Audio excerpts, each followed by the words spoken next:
Hi friends, welcome back to the channel. ಇವತ್ತಿನ ಈ ವಿಡಿಯೋದಲ್ಲಿ ಗ್ರ್ಯಾಂಡ್ ಆಗಿ ಬ್ರೈಡಲ್ ಡಿಸೈನ್ನ ಹೇಗೆ ಒಂದೇ ಸ್ಟೆಪ್ನಲ್ಲಿ ಹಾಕ್ಬೋದು, ಅದು ಕೂಡ ಒಂದೇ ಗಂಟೆಯಲ್ಲಿ ಅನ್ನೋದನ್ನ ನಿಮಗೆ ತೋರಿಸ್ಕೊಡ್ತಾ ಇದ್ದೀನಿ. ಅದಕ್ಕೆ ನಾನು ಯೂಸ್ ಮಾಡ್ತಿರೋಂಥ ಸ್ಯಾರಿ ಬಂದು ಈ ಸ್ಯಾರಿ. ಪಲ್ಲು ಬಂದು ಗ್ರೀನ್ ಕಲರಲ್ಲಿದೆ, ಹಾಗೆ ಜರಿ ಬಂದು ಕಾಪರ್ ಜರಿ, ಹಾಗೆ ಬಾಡಿ ಬಂದುಬಿಟ್ಟು ಆರೆಂಜ್ ಕಲರಲ್ಲಿದೆ. ಇದಕ್ಕೆ ನಾನು ಎರಡು ರೀತಿಯಾದಂತಹ ಬೀಡ್ಸ್ನ ಯೂಸ್ ಮಾಡ್ತಾ ಇದ್ದೀನಿ. ಒಂದು ಈ ರೀತಿಯಾದಂತಹ ಡ್ರಮ್ ಬೀಡ್ ಮತ್ತು ಒಂದು ರೌಂಡ್ ಬೀಡನ್ನ ಯೂಸ್ ಮಾಡ್ತಾ ಇದ್ದೀನಿ. ಎರಡು ಕಾಪರ್ ಬೀಡನ್ನ ಯೂಸ್ ಮಾಡ್ತಾ ಇದ್ದೀನಿ. ಹಾಗೆ ಯೂಸ್ ಮಾಡ್ತಿರೋ ಅಂತಹ ನೀಡಲ್ ಬಂದು ನೀಡಲ್ ನಂಬರ್ 10 0.75 mm. ಹಾಗೆ ಸಿಲ್ಕ್ ಥ್ರೆಡ್ನ 6 ಎಳೆ ಮಾಡಿಕೊಂಡು ಹೀಗೆ ಗಂಟು ಹಾಕಿ ಇಟ್ಕೊಂಡಿದ್ದೀನಿ. ನಾನು ಆಲ್ರೆಡಿ ಈ ಸ್ಯಾರಿಗೆ ಸ್ಟಾರ್ಟ್ ಮಾಡಿದ್ದೀನಿ. ನೋಡಿ, ಈ ರೀತಿಯಾದ ಡಿಸೈನು. ಅದನ್ನ ಹೇಗೆ ಹಾಕೋದು ಅಂತ ತೋರಿಸ್ತೀನಿ ನೋಡಿ. ಮೊದಲನೇದಾಗಿ ಈಗ ಸ್ಯಾರಿಗೆ ಲಾಕ್ ಆಗಿದೆ ಅಂತ ಅಂದ್ಕೊಳ್ಳೋಣ. ಸ್ಯಾರಿ ಲಾಕ್ ಆದಮೇಲೆ ನಾನು ಅದ್ರ ಪಕ್ಕದಲ್ಲೇ ಮತ್ತೆ ಒಂದು ಸಿಂಗಲ್ ಕ್ರೋಶೆಟ್ನ ಹಾಕ್ಕೋತಾ ಇದ್ದೀನಿ. ನಾನು ಸ್ಟಾರ್ಟಿಂಗ್ ಹೇಗೆ ಮಾಡಿದ್ನೋ ಹಾಗೆ ನಿಮಗೆ ತೋರಿಸ್ತಾ ಇದ್ದೀನಿ. ಅದಾದ ನಂತರ 4 ಚೈನ್ನ ಹಾಕ್ಕೊತೀನಿ. 4 ಚೈನ್ನ ಹಾಕಿಬಿಟ್ಟು ಅದು ಎಲ್ಲಿಗೆ ಬರುತ್ತೋ ಅಲ್ಲಿಗೆ ಲಾಕ್ ಮಾಡೋಣ. ಅದಾದ ನಂತರ ಅದ್ರ ಪಕ್ಕದಲ್ಲೇ ಮತ್ತೆ ಒಂದು ಸಿಂಗಲ್ ಕ್ರೋಶೆಟ್ನ ಹಾಕ್ಕೊತಾ ಇದ್ದೀನಿ. ಇದಾದ ನಂತರ ನಾನಿಲ್ಲಿ 2 ಚೈನ್ಗಳನ್ನ ಹಾಕ್ಕೋತಾ ಇದ್ದೀನಿ. 2 ಚೈನ್ ಹಾಕಿಬಿಟ್ಟು ಅದು ಎಲ್ಲಿಗೆ ಬರುತ್ತೆ ಅಲ್ಲಿಗೆ ಲಾಕ್ ಮಾಡೋಣ. ಈ 2 ಎಕ್ಸ್ಟ್ರಾ ಚೈನ್ ಯಾಕೆ ಅನ್ನೋದನ್ನು ನೀವು ಫುಲ್ ವಿಡಿಯೋ ನೋಡಿದರೆ ನಿಮಗೆ ಗೊತ್ತಾಗುತ್ತೆ. ಅದಾದ ನಂತರ ಅದ್ರ ಪಕ್ಕದಲ್ಲೇ ಮತ್ತೆ ಒಂದು ಸಿಂಗಲ್ ಕ್ರೋಶೆಟ್ನ ಹಾಕ್ಕೋತಾ ಇದ್ದೀನಿ. ನೋಡಿ, ಸ್ಟಾರ್ಟಿಂಗ್ನಲ್ಲಿ ನಾನು ಹೇಗೆ ಮಾಡಿದ್ನೋ ಅದೇ ರೀತಿಯಾಗಿ 2 ಚೈನ್ನ ಎಕ್ಸ್ಟ್ರಾ ಹಾಕ್ಕೋತಾ ಇದ್ದೀನಿ. ಇದಾದ ನಂತರ ಹೀಗೆ ನೀಡಲಿಂದ ದಾರನ ತೆಗೆದ್ಬಿಟ್ಟು ಒಂದು ಡ್ರಮ್ ಬೀಡನ್ನ ಇನ್ಸರ್ಟ್ ಮಾಡ್ಕೋತಾ ಇದ್ದೀನಿ. ಡ್ರಮ್ ಬೀಡನ್ನ ಇನ್ಸರ್ಟ್ ಮಾಡಿಬಿಟ್ಟು ಅದನ್ನ ಲಾಕ್ ಮಾಡ್ತಾ ಇದ್ದೀನಿ. ಅದು ಎಲ್ಲಿಗೆ ಬರುತ್ತೋ ಅಲ್ಲಿಗೆ ಅದನ್ನ ಲಾಕ್ ಮಾಡೋಣ ಸೀರೆಗೆ. ಅದಾದ ನಂತರ ಅದ್ರ ಪಕ್ಕದಲ್ಲೇ ಮತ್ತೆ ಒಂದು ಸಿಂಗಲ್ ಕ್ರೋಶೆಟ್ನ ಹಾಕ್ಕೋತಾ ಇದ್ದೀನಿ. ಇದಾದ ನಂತರ ಸೀರೆನ ಟರ್ನ್ ಮಾಡ್ಕೋತಾ ಇದ್ದೀನಿ, ಅಂದರೆ ಬ್ಯಾಕ್ ಸೈಡ್ಗೆ ಮಾಡ್ಕೋತಾ ಇದ್ದೀನಿ. ಈಗ 6 ಚೈನ್ಗಳನ್ನ ಹಾಕ್ಕೊಳ್ಳೋಣ. ಇಲ್ಲಿ ನಾನು ಆ ಬೀಡ್ಗೆ ಕರೆಕ್ಟ್ ಆಗೋ ರೀತಿಯಾಗಿ 6 ಚೈನ್ನ ಹಾಕ್ಕೋತಾ ಇದ್ದೀನಿ. ನೀವು ಯಾವ ರೀತಿಯಾದಂತಹ ಬೀಡನ್ನ ಯೂಸ್ ಮಾಡ್ತೀರಾ ಅನ್ನೋದ್ರ ಮೇಲೆ ಈ ಚೈನ್ನ ಕೌಂಟು ಡಿಪೆಂಡ್ ಆಗಿರುತ್ತೆ. ಫುಲ್ ಬೀಡ್ ಕವರ್ ಆಗೋ ರೀತಿ ಎಷ್ಟು ಚೈನ್ ಬೇಕೋ ಅಷ್ಟು ಹಾಕ್ಕೋತಾ ಇದ್ದೀನಿ. ಇದಾದ ನಂತರ ಎರಡನೇದು ಸಿಂಗಲ್ ಕ್ರೋಶೆಟ್ ಇದೆಯಲ್ಲ, ಅದಕ್ಕೆ ನಾನು ಇದನ್ನ ಲಾಕ್ ಮಾಡ್ತಾ ಇದ್ದೀನಿ. ಲಾಕ್ ಮಾಡಿ ಆದಮೇಲೆ ಮತ್ತೆ 2 ಸಿಂಗಲ್ ಕ್ರೋಶೆಟ್ನ ಹಾಕಿಬಿಟ್ಟು ಫಸ್ಟ್ ಅಲ್ಲ ಸೆಕೆಂಡ್ ಒನ್ಗೆ ಅದನ್ನ ಕೂಡ ಲಾಕ್ ಮಾಡ್ಕೋತಾ ಇದ್ದೀನಿ. ನೋಡಿ, ಈ ರೀತಿಯಾಗಿ ಬರುತ್ತೆ. ಇದನ್ನ ಲಾಕ್ ಮಾಡ್ಕೊಳ್ಳೋಣ. ಅದಾದ ನಂತರ ಹೀಗೆ ಟರ್ನ್ ಮಾಡ್ಕೋತಾ ಇದ್ದೀನಿ. ಟರ್ನ್ ಆದಮೇಲೆ ನೀಡಲ್ ಮೇಲೆ ಒಂದು ಸತಿ ದಾರನ ತಗೊಂಡ್ಬಿಟ್ಟು ಡಬಲ್ ಕ್ರೋಶೆಟ್ನ ಹಾಕ್ಕೊಳ್ಳೋಣ. ಈ 6 ಚೈನ್ ಗ್ಯಾಪ್ ಇರುತ್ತೆ ನೋಡಿ, ಅಲ್ಲಿಗೆ ನಾನು ಡಬಲ್ ಕ್ರೋಶೆಟ್ಗಳನ್ನ ಹಾಕ್ಕೋತಾ ಇದ್ದೀನಿ. ಇಲ್ಲಿ ನಾನು 6 ಡಬಲ್ ಕ್ರೋಶೆಟ್ಗಳನ್ನ ಹಾಕ್ಕೋತಾ ಇದ್ದೀನಿ. ನೋಡಿ, 2 3 4 5 6. ಇಲ್ಲಿ ನಾನು ಫಸ್ಟಲ್ಲಿ 2 ಚೈನ್ಗಳನ್ನ ಹಾಕಿದ್ವಲ್ಲ, ಅದನ್ನು ಕೂಡ ಡಬಲ್ ಕ್ರೋಶೆಟ್ ಅಂತಲೇ ಕೌಂಟ್ ಮಾಡ್ಕೋಬೇಕು.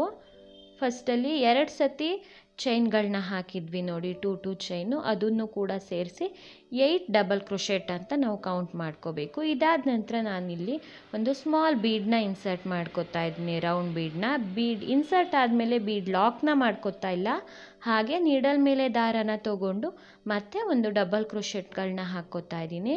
ನೋಡಿ, ಅದು ಈ ರೀತಿಯಾಗಿ ಬರುತ್ತೆ. ಫಸ್ಟಲ್ಲಿ 8 ಡಬಲ್ ಕ್ರೋಶೆಟ್ ಆಗಿತ್ತಲ್ಲ, ಈಗಲೂ ಸಹಿತ 8 ಡಬಲ್ ಕ್ರೋಶೆಟ್ನ ಹಾಕ್ಕೋಬೇಕು. 2 3 4. ನಿಮಗೆ ಇದು ಗೊತ್ತಿದೆ ಅನ್ನೋ ಕಾರಣಕ್ಕಾಗಿ ನಾನು ಸ್ವಲ್ಪ ಫಾಸ್ಟಾಗಿ ಹಾಕ್ಕೋತಾ ಇದ್ದೀನಿ. ಹಾಗೆ ನೀವಿನ್ನೂ ನಮ್ಮ ಚಾನಲ್ನ ಸಬ್ಸ್ಕ್ರೈಬ್ ಮಾಡಿಲ್ಲ ಅಂತಂದರೆ ದಯವಿಟ್ಟು ಚಾನಲ್ನ ಸಬ್ಸ್ಕ್ರೈಬ್ ಮಾಡಿಕೊಂಡು ವೀಡಿಯೋಸ್ನ ನೋಡಿ. ಹಾಗೆ ಇಷ್ಟ ಆದರೆ ಒಂದು ಲೈಕ್ ಕೊಡೋದನ್ನು ಮರಿಬೇಡಿ. ನೋಡಿ, ಈಗ 8 ಡಬಲ್ ಕ್ರೋಶೆಟ್ ಆಯಿತು. ನೋಡಿ ಎಷ್ಟು ನೀಟಾಗಿ ಆರ್ಚ್ ಬಂದಿದೆ ಅಂತ. ಇದನ್ನು ಹೀಗೆ ಇಟ್ಟು ಎಲ್ಲಿಗೆ ಬರುತ್ತೋ ಅಲ್ಲಿಗೆ ಲಾಕ್ ಮಾಡ್ಕೊತಾ ಇದ್ದೀನಿ. ನೋಡಿ ಹೀಗೆ ಬರುತ್ತೆ. ನಾವು ಅಲ್ಲಿ ಫಸ್ಟಲ್ಲಿ 2 ಎಕ್ಸ್ಟ್ರಾ ಚೈನ್ನ ಹಾಕಿದ್ವಲ್ಲ, ಅದು ಇದೇ ಕಾರಣಕ್ಕೆ. ಇದಾದ ನಂತರ ಮತ್ತೆ ಒಂದು ಸಿಂಗಲ್ ಕ್ರೋಶೆಟ್ನ ಹಾಕ್ಕೋಬೇಕು. ನೋಡಿ ಹೀಗೆ ಬರುತ್ತೆ. ನೋಡಿ ಎಕ್ಸ್ಟ್ರಾ 2 ಚೈನ್ನ ಈ ಗ್ಯಾಪ್ನ ಕವರ್ ಮಾಡೋದಕ್ಕಾಗಿ ನಾವು ಹಾಕಿರ್ತೀವಿ. ನೋಡಿ ಎಷ್ಟು ನೀಟಾಗಿ ಕಾಣಿಸ್ತಾ ಇದೆ ಅಂತ ಆರ್ಚು. ನಿಮಗೆ ಮತ್ತೆ ತೋರಿಸ್ತೀನಿ ನೋಡಿ. ಈಗ ನಾವು 4 ಚೈನ್ಗಳನ್ನ ಹಾಕ್ಕೊಳ್ಳೋಣ. ಈ 4 ಚೈನ್ ಗ್ಯಾಪಲ್ಲಿ ನಾವು ಲಾಸ್ಟಲ್ಲಿ ಕುಚ್ಚು ಹಾಕಲಿಕ್ಕೆ ಬೇಕಾಗತ್ತೆ. ಅದು ಎಲ್ಲಿಗೆ ಬರುತ್ತೋ ಅಲ್ಲಿಗೆ ಲಾಕ್ ಮಾಡಿ ಮತ್ತೆ ಒಂದು ಸಿಂಗಲ್ ಕ್ರೋಶೆಟ್ನ ಹಾಕ್ಕೋತಾ ಇದ್ದೀನಿ. ಇದಾದ ನಂತರ 2 ಮತ್ತೆ ಚೈನ್ಗಳನ್ನ ಹಾಕಿಬಿಟ್ಟು ಅದು ಕೂಡ ಎಲ್ಲಿಗೆ ಬರುತ್ತೋ ಅಲ್ಲಿಗೆ ಲಾಕ್ ಮಾಡೋಣ. ಮತ್ತು ಅದ್ರ ಪಕ್ಕ ಮತ್ತೆ ಒಂದು ಸಿಂಗಲ್ ಕ್ರೋಶೆಟ್. ಇದಾದ ನಂತರ ನಾವಿಲ್ಲಿ ಬೀಡನ್ನ ಇನ್ಸರ್ಟ್ ಮಾಡ್ಕೋತಾ ಇದ್ದೀನಿ. ನೀವು ಯಾವ ರೀತಿಯಾದಂತಹ ಬೀಡನ್ನ ಬೇಕಾದರೂ ಯೂಸ್ ಮಾಡ್ಕೋಬಹುದು.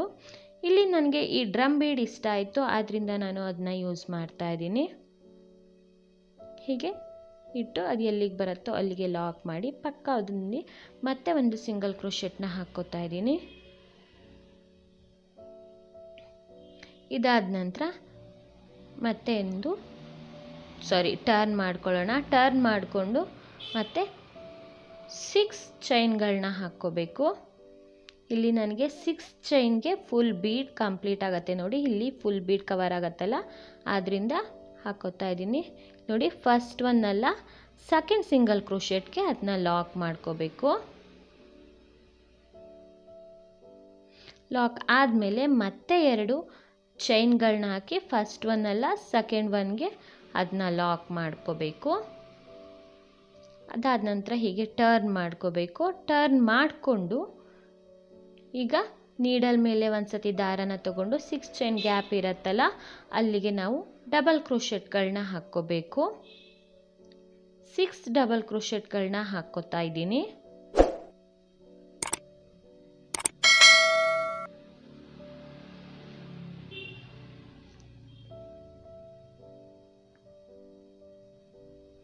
ಈ ಡಿಸೈನ್ ತುಂಬ ನೀಟಾಗಿ ಬರುತ್ತೆ ಅಂತಲೇ ಹೇಳಬಹುದು.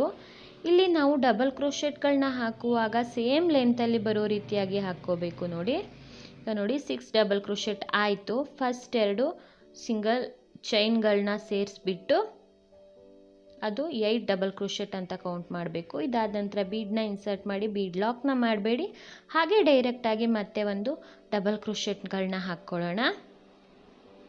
ಈ ಕಡೆ ಸಹಿತ ನಾವು 8 ಡಬಲ್ ಕ್ರೋಶೆಟ್ಗಳನ್ನ ಹಾಕ್ಕೋಬೇಕು.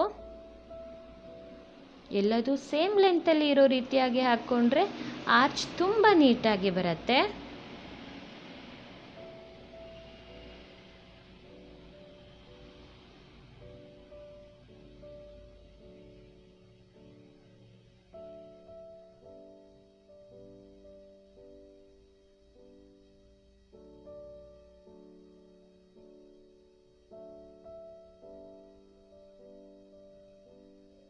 ನೋಡಿ ಈ ರೀತಿಯಾಗಿ ಕಾಣಿಸುತ್ತೆ. ಫುಲ್ 8 ಕಂಪ್ಲೀಟ್ ಆದಮೇಲೆ ಹೀಗೆ ಇಟ್ಟು ಅದು ಎಲ್ಲಿಗೆ ಬರುತ್ತೋ ಅಲ್ಲಿಗೆ ಲಾಕ್ ಮಾಡೋಣ. ಅದಾದ ನಂತರ ಅದ್ರ ಪಕ್ಕದಲ್ಲಿ ಮತ್ತೆ ಒಂದು ಸಿಂಗಲ್ ಕ್ರೋಶೆಟ್ನ ಹಾಕ್ಕೋಬೇಕು. ನೋಡಿ ಫಸ್ಟಲ್ಲಿ 2 ಎಕ್ಸ್ಟ್ರಾ 2 ಚೈನ್ನ ಹಾಕಿದ್ವಲ್ಲ ಅದೇ ಗ್ಯಾಪ್ ಥರ ಬರುತ್ತೆ. ನೋಡಿ ಹೀಗೆ ಬರುತ್ತೆ ಡಿಸೈನು. ಫುಲ್ ಕಂಪ್ಲೀಟ್ ಆದಮೇಲೆ ಅದು ಈ ರೀತಿಯಾಗಿ ಕಾಣಿಸ್ತಾ ಇದೆ. ನೋಡಿ ಇಲ್ಲಿ ನಾನು ಕುಚ್ಚು ಹಾಕಲಿಕ್ಕೆ 70 ದಾರನ ಯೂಸ್ ಮಾಡಿದ್ದೀನಿ.